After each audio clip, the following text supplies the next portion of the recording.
The Nintendo 3DS. I still remember buying it with my Papa John's tip money like it was yesterday. This was one of Nintendo's best handhelds, and it took the idea of 3D and kind of ran with it. But anyway, let's get into why the 3DS is mind-blowing.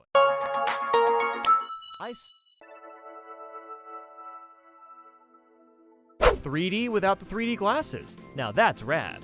There's also a 3D camera, which honestly wasn't that great, but they tried. I'll give them points for that. With the photos you take, you can also add stamps and notes. Gotta love those little touches. And with the cameras, you can also use those AR cards, which is somewhat neat. More of a tech demo, but still neat. The 3DS is fully compatible with DS games, and that system has an incredible library as it is. Being able to store data and games on an SD card is super convenient, and was new for Nintendo handhelds at the time. There truly was nothing better than bringing your 3DS to a convention with StreetPass on, and you're trying to fill your Mii Plaza, and you're completing the puzzles and playing the games. Such a fun and memorable time. Themes! You can change how your menu looks with custom themes. You can even make folders to put your games and apps in. Now, look, I get why the Switch doesn't have this. They want their menu to be fast and clean. But folders and some new colors for themes would be appreciated at the bare minimum. The 3DS Sound app is pretty interesting too. You can basically record yourself and then edit it in a lot of ways, like changing the pitch or sounding like a parakeet. You can still make Miis on 3DS as well, and it's just as robust as it was on Wii and Wii U. The 3DS eShop honestly has a slapping soundtrack. It's pretty underrated.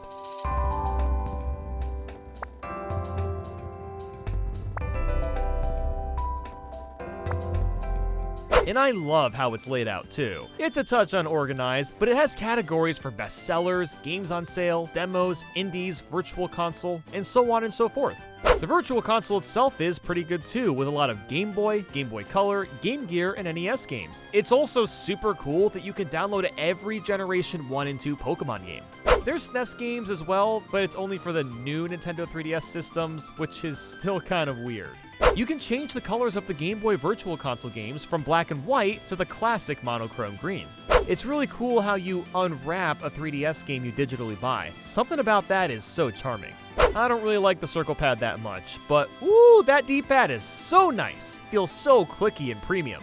Every version of the 3DS uses the same charging cable. You don't know how awesome that is after putting up with the DS lineup constantly changing them. The 3DS stylus may be on the small side, but at least you can extend it so it fits your hand better.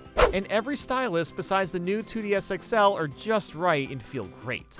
When it comes to the 3DS, bigger truly meant better. The 3DS XL is one of my favorite Nintendo handhelds, with screens that are bigger, the start, home, and select buttons click better, and the battery lasts longer.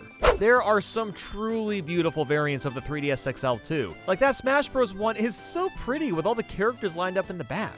And the Pokemon X and Y ones with the legendaries all stenciled up look super crisp. The 2DS is definitely a strange console, but you know what? The button for turning the sleep on and off is better than what the other 3DSs have. And those transparent 3DSs with the Pokemon games just, God, they've got such a nice aesthetic. The lack of a second Circle Pad was a bit disappointing on the original 3DS, but at least we got a Circle Pad Pro, which did help with a few games. But then there's the new 3DS, which of course adds a second Circle Pad. Well, kind of. The extra ZR and ZL buttons are pretty nice though. I really like how the 2DS's home button was adopted to the new 3DS and XL versions. It's more distinct and just looks nicer in general. And those colored buttons that replicate the SNES controller, this I very much appreciate.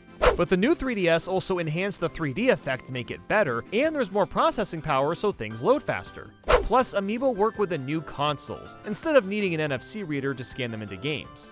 The new 2DS XL is an overcomplicated name, but my god is this a sleek console. The top portion now looks completely clean, while the bottom moves the home button to a better spot.